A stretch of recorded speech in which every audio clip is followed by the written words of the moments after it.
We actually just had a caller who talked about the fact that the Democrats move too slow, which I agree with. But when they make a move, they make a move. And it looks like President Joe Biden is trying to make a move. Talk to us today. What's going on? Yeah, man. So if you remember early in the year, we talked about this being an election year and that marijuana is always kind of pushed out in front as one of the issues that gets people to go to the polls, right? So it's usually on one side, right? So usually on the left-leaning side, even though there's a great deal of support from constituents, like the people themselves on the right, on the more conservative side. So, in really red states, you have medical marijuana policies and things like that. West Virginia, Kentucky is the hemp capital of the US, those type of things. But the politicians, the policymakers on the conservative side and the right side have not been as willing to do things. So it's always out here. And I knew something was going to happen this year because it is like part of the thing to get people to the polls. So, but what's really important is that this statement and this is something I had mentioned, I don't know if you remember last year, that people were saying, "Oh no, it's really difficult to get descheduled and decriminalized, this and that." And I was like, "No, it's actually a policy thing that you can get, all these agencies to come together. You don't need to have this big long out process, but you'll do it because you want to get people to the polls." So this is part of the policy thing that kind of takes away an act of Congress being involved. And what it is just the agencies designating things. So they have these powers. So controlled substances are categorized in certain ways, which dictates what they can do to you, like which says what it does to you, what we can do with them, and what their potential benefit is, right? And so from class or schedule, they call it schedule or class 1 to class 4. 1 is where marijuana has always been, meaning like that's the bubonic drug. It's the worst thing ever. Don't touch it. So you put heroin, LSD up there, and weed, right? So, and then you Wow. go down to like Schedule 5, which is like stuff that you'll find in over-the-counter cough medicines, right? So we're not decriminalizing completely, but we're taking it out of the Schedule 1 category, which is the worst place for a substance to be in. So when we say it's not decriminalized, but it's no longer in this category, how does well, and I know that at the federal level, President Biden has done a lot to minimize the criminal harm that can come to folks who have either been accused or serving time or might currently be under investigation for cannabis use or distribution. But if it's not, it's still technically illegal at the federal level, but it's not as illegal. That's the part I'm not quite sure Yeah, about. yeah. So that's the nuance involved, right? So a couple of things. So when you get to like the scheduling, right? So what it does then is put you under the auspices of different regulating bodies. So now marijuana will be under the FDA, the US, the Food and Drug Administration, right? So that, just like any other medications, will now be subject to those enforcement laws. So misuse of prescription drugs, you'll need those kind of things, right? So in Schedule 3, for example, you get like anabolic steroids, right? So anabolic steroids, you just can't go around like, hey, you want to get swole? I got you covered. You know what I'm saying? Meet me at the So, corner. I got yeah, your swole pill. turn around. Yeah, you'll say, I'll give you a shot. So it's crazy story. I used to work at a gym back in the day, a big bodybuilder gym in Whitestone, Queens. And it was a Gold's Gym. And these dudes used to leave their little anabolic syringes in the bathroom, like their steroid. Yeah, I was like, yo, what? Was this like a celebratory, like, yo, you know what I'm saying? I was here. What? Like, why you can't Like dispose of? the weightlifting shot, Yeah, going a exactly. whole Yeah, different way. literally. So it'll be in that kind of category. So you're gonna have regulations in terms of, the legality, physicians being able to prescribe it, and then how you would dispense it. And so that's some of the stuff that still needs to be worked out at this point. Okay. So this was if something like this were going to happen, yes, it makes sense that it's going to happen in an election year. As you pointed out, this is going to drive people to the polls. This is one of those things that people will remember and appreciate. I think particularly as if the announcement came yesterday, that working out of what the rules will look like will happen. I would imagine a little closer to the end of the summer. Something to remind people of what had done, and Exactly. then maybe it'll officially be the stamp will be put on in the press release, maybe mid to late October. I see how this is going, Democrats. We see what you're doing here, and Yeah. I'm frankly not mad at it. I think I will echo what Dashida Dawson has said before. A shout out to her, to the Cannabis NYC founding executive director. And she said she just wants it descheduled completely, just absolutely completely descheduled. But I think this is one of those moments where the compromise moves us forward. It doesn't bring us across the goal line, but it sounds like, if I'm understanding you correctly, that it's at least pushing us towards a space where the next step might be a full descheduling. Can you envision something like that taking place? Yeah. So, one of the things that we got to be mindful of, cognizant of, right? Because this is America. So, like, Oh, what that's right. this is America. Like, don't get caught out in these streets slipping, right? Get your head in the clouds, right? So there's always going to be some kind of like, gotcha, aha, it ain't what you thought it was.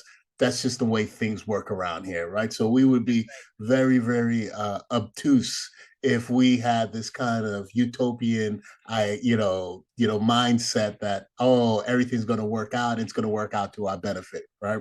So this is a very, very lucrative industry, right? It's one of the biggest and sexiest markets out there. Lots of dough. um, and so with that, knowing that we live in a country that is kind of dominated by capitalistic ideologies, right? So you got to keep that in mind, that decisions are going to be made that are not necessarily going to be in the best interests of a lot of people, but Right. maybe the best financial interests of a few. We're looking Yeah, at, I want to pause you right there, because one of the things that I recall hearing, I think Roland Martin, and I can't remember the name of the sister that he had on the show, but he had her on and she was explaining some of the money behind all of this. And one of the things she said, Dr. Damas, that shocked the hell out of me, which was that for every dollar that's earned in the cannabis space, 70 cents of it ends up in some form of taxation to state and federal governments. And I was like, that is insane. That means you're only keeping 30%.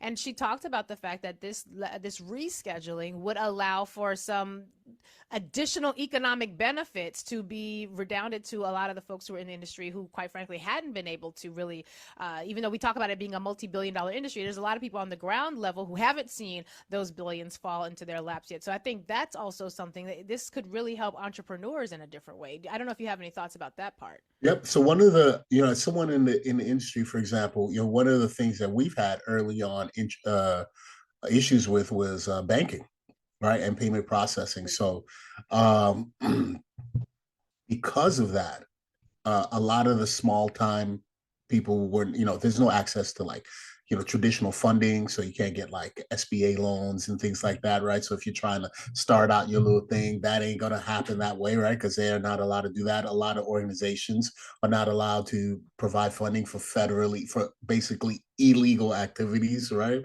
Um, Mm. Access to grants and research money again. So there's all this grant and research money. When I did my study, what was it, 4 years ago now, we did it. I funded it, me and Mike Tyson. So I funded it, and then I hit up Mike Tyson and I was like, yo, bro, we're doing this study. Yo, we need some money. Don't let me have to turn your pockets inside out, Mike. And he was like, nah, Dr. Davis, I don't want no problem. I'm sure he Take the was money. concerned. That's I'm sure exactly the how great it Mike went Tyson down. was concerned about your threats. That was So wait, exactly. but you had to fund that, because I remember So when you first came on the show, you talked about it was an expansive study, groundbreaking yeah. in so many So yep. ways. That's a pretty penny to be able Yeah, I to get chalked up something my like that rolling. he coughed up my own dough. You got to do it, right? So I coughed up my own dough. You got to make it happen. So during that time, interesting. So talking about this is because of the scheduling of cannabis, and this was before the Farm Bill had gone into uh, legal status.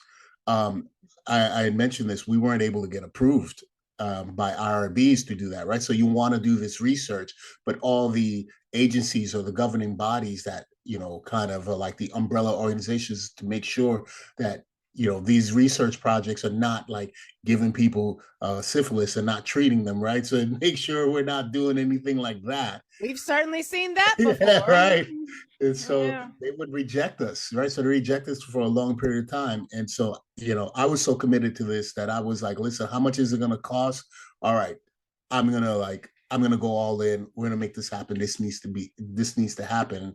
And fortunately, I had a relationship with Mike and his people at that time, and they wanted to do some things. And I said, this is what I need in return, right? Like, you want me to do this, we're gonna do that. And so, they were on board. So now you don't really have to fund these things the way I did, kind of bootstrapping, lifting myself up by the bootstraps or by my Timbs. I lifted by my Timbs laces.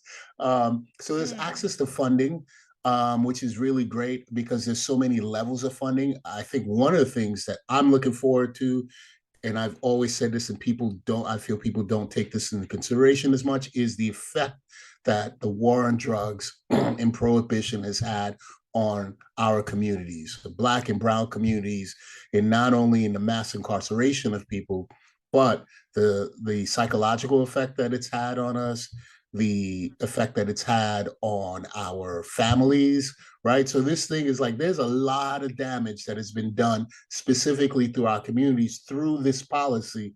And now you're opening it up. And like, let's not forget what has happened, for the last 50 years since the Controlled Substances Act, and then the subsequent war on drugs, which was pretty much a war on us for the most part, or our neighborhoods. Yes. And marijuana was used as a big, big, big weapon in that kind of like program. Mm, I appreciate that. The financial potential and what that might do for folks. I think, and that's something that came up a bit even during our town hall, where we were looking at not just the legalization efforts and not just the medicinal efforts, but the entrepreneurial efforts. That's one of the things that I'm looking forward to, because that, frankly, is one of the things that makes that transition, as Jessica Naissant told us at that town hall. That's one of the things that can make the transition difficult. When I asked her, and she had to think carefully about how she responded to the question. When I asked her, did she do better as when she was underground in the legacy market, or is she doing better now that she's in the license market? And she had to, frame her response in a particular way because of the potential implications for her in that space. But one of the things that's made it so difficult, I think, for more people who are part of the legacy market to consider going into the licensed space is the lack of financing that is available, the need for capital, and the, quite frankly, I have it on pretty good authority that, like, what you will spend, if you spend $100 in a dispensary compared to spending $100 on the corner with them boys on the block, the amount of product you're going to come away with is just night and day in terms of difference. So when you have a move like this that's going to make it more financially feasible for people, then you might see a little bit more parity, right? It shouldn't be that $100 in the store gonna have me with dust.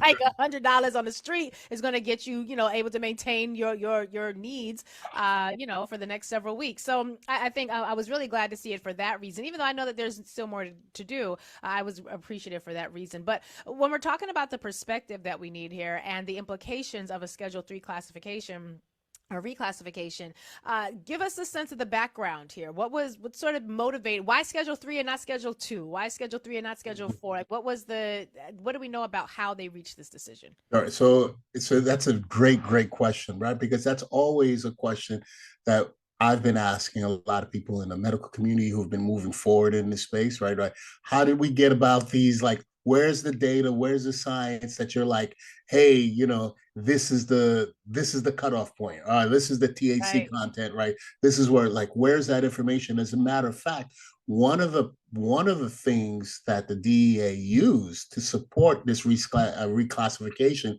was a review of the literature, the research in the literature over the past 30 years with regards to the effect, the health and socioeconomic effects and all of that stuff that cannabis has had on society. And what they found was, like, it has not, in all the places in America that it's been legalized, it has not caused this great destruction of rip in the fabric of society. And as a matter of fact, it was less harmful than many other quote unquote drugs of abuse, including nicotine, alcohol, opioids, and those other things, right? So, Wow. so it was like, all right, now you're using data to kind of push forward a policy position. Now, how they got on Schedule 3, nobody really knows, right? Because you can go all the way to 5, right? Which 5 means like, hey, we really, this is like something over the counter. I don't need a prescription. I don't need to do all that stuff, right? So they haven't really gone into the details of how that happened, right? So I'm assuming, and I'm guessing that it was a simple compromise. Let's find something in the middle. It goes from 1 to 5, 3's in the middle. Everybody's like, it's something, it's not everything, like we mentioned Yeah. everywhere Yeah. earlier, and it's not complete descheduling, right? It's somewhere in the middle to kind of like, oh, all right, we're doing something, right? Because there are greater options. So maybe we can say these are baby steps, and they're trying to see how the system responds. But there's a lot that you can still do with this. I, for one, right, in my space, Yeah. and a lot of our patients and customers have said, one of the reasons we did the study was like, what's the dose that works on this? Nobody really knows, right? So it's like you can Right. go to a pharmacy, or you're in the hospital, you need a treatment. Like there's like a formulary that tells you how much you use and what the the expected effect is going to be. When we're cannabis wise, it's still kind of like an art. And so, it's one of the things that I've been doing is like, how much is a dose? What's it like in people with certain conditions? What's it like when a person has hepatic compromise, right? What's it like if somebody's got renal insufficiency? So this kind of stuff we don't know. I think it's important as it opens up. Everyone, there's one side of the aisle, people that think it's all kumbaya, everything is great. I understand that it's a little bit more complex than that, right? And so you're going to start smoking weed. It does interact with medications. It does things in your body. Large amounts of it does things. We talked about surgery, prior to surgery, intubation if you're a smoker.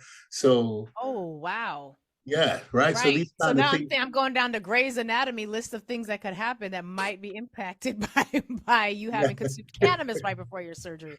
yeah, That's a great question. This question about dosing, that's something that I'm, even as I've sort of explored CBD in particular. And we didn't do our usual disclaimer, Dr. Damas. For yeah. those of you who are new to the cannabis conversation, when you're talking about getting high and smoking marijuana, that's the side of the plant that is the THC side, the high side. But if you're talking about CBD, which is the other side that gives you all the benefits of cannabis generally, but without getting high, that's the area of your expertise. So I just want to make that disclaimer so people are aware.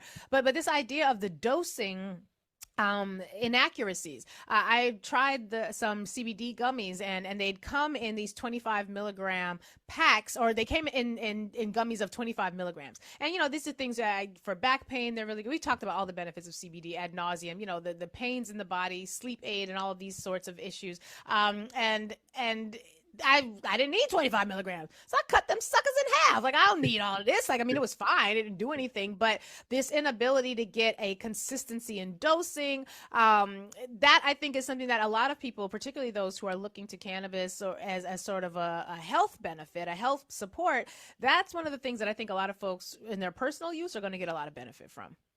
Absolutely. Again, the interesting thing about this is now we're at a point with this that we can start doing this research and getting this information.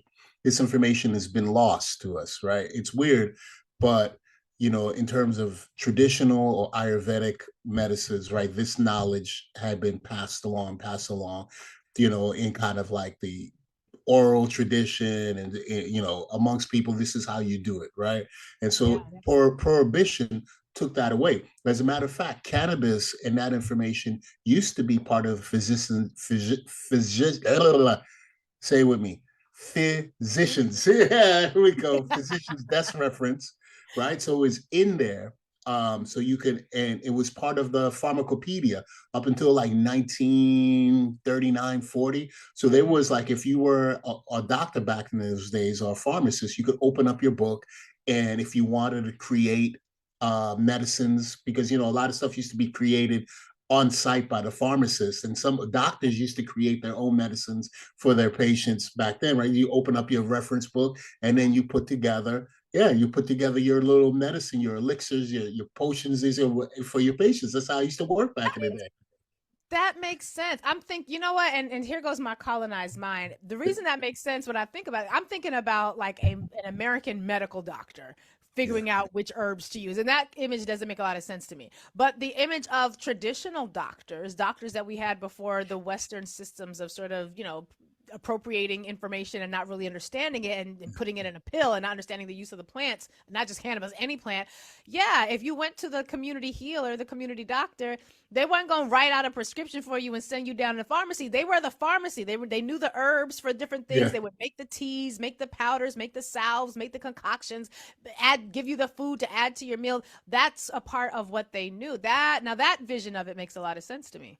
Yeah, and even early Western doctors, they used to make the house calls, the big Right. doctor's bag, so in that would be the basic ingredients for stuff that you would have to put together for your patients. So, if it's like aspirin, you had your salicylic acid in like a container pouch, and you're like, okay, this is what you're going to take. And you'd have, the physician would have all this stuff in their little medicine bag. It's literally what it was called. They'd come to your house. All right, this is what's going on. All right, this is what I'm going to put together for you. So there was references for that. So we lost a lot of that information in that time. And now we've got to like go back and start doing it. And as you mentioned, it's going to be done in the way that things are being done now, which is fully in the Western medicine, like putting into a pill form. So these are some of the things that I think are the downsides. It's got like a plus and a minus. Yeah, we're going to get this information, but still, along with that comes other things, because we have synthetic cannabis that you can get. So you got Marinol that you can take, which helps people on label. It's supposed to help you with like nausea, vomiting, people, cancer patients, AIDS patients, people with appetite things, but it's a horrible medicine by itself.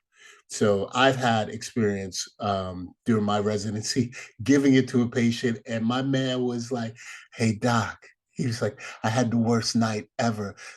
Don't ever give me that again." I was like, "My You bad. You ain't got said that you real was." shit. I don't want it, I son. don't You want ain't you. I got the was like, real, "My real. bad. You Give said me give this me fake shit, anything." folks. It was like, "You said give me anything. You can't take it." And he was like, "Yeah, I changed my mind. Give me anything but that." It's like, "All right, I got you." Hey, I was go to the block. Give me the real stuff from the block. That's what I need. Yeah, right. He's like, "Give me anything but that." In the hospitals, there's some hospitals that do treatments like that. Like if you have someone who's alcoholic, they will give them beer. Some hospitals, so you don't go into withdrawal, right? Huh. So it's like, Wow. or Yeah. we can give you like a benzodiazepine, but there's some places that they will say, "Hey, 6 pack of beer." We'll give people coffee to make them use the bathroom if they're constipated. So it's not like this kind of stuff hasn't been done, Mm, right? It's now yeah. incorporating it into the space we are now with this new legislation. Does this mean that in medical schools that doctors in training will also learn more about the impact of cannabis on the body? So the interesting thing about that is when I went to my training, they didn't teach you anything about any potential benefits. So everything was like, punishment, uh, abuse. So that's it, right? Like, and they give you these scenarios. Oh, there's a kid who's like not, doesn't do anything, is apathetic and not motivated. What's going on? They're on weed. Is that it was so Yeah. there was never like, hey, patient comes in, has back pain, says they want something, and you're like, hey, should you send them? There wasn't any of that, right?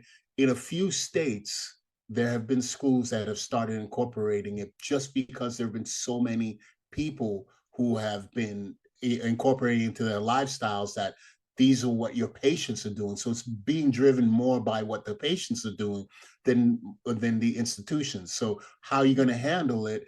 If you've got 5 patients in the emergency room and 4 of them and all 5 say, "Hey, I feel funny because I smoked a bunch of weed. My heart is racing." Right. So if you've never gotten any real training on that, you can't handle that.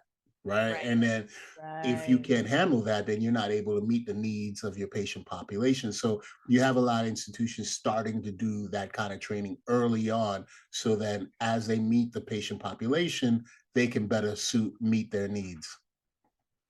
This for some reason, everything you just said, I was like, why aren't we doing that in the reproductive justice context? Like, if you know someone's going to present to you and have medical needs that are related to possibly needing to terminate a pregnancy, but you're not teaching it, you're not allowing them the expertise on it. If we're going to do this with cannabis and we do this with all these other things, the fact that we're no longer doing it in some states when it comes to OBGYN care is just an absolute abomination to me. But that's Yeah. another topic for another day. Anyway, Yeah. how we're at the end of our segment today, but how soon is this going to happen? Do we know if this isn't going to, like I said, it's not going to be tomorrow? Do we have it? Yeah. My money is on late August, early September, October. Have we seen anything in the tea leaves that gives us an indication as to when this will go into effect? So if we look again, so we've got to take into consideration the politics of it, right? And everybody's going to want their piece too, and the money.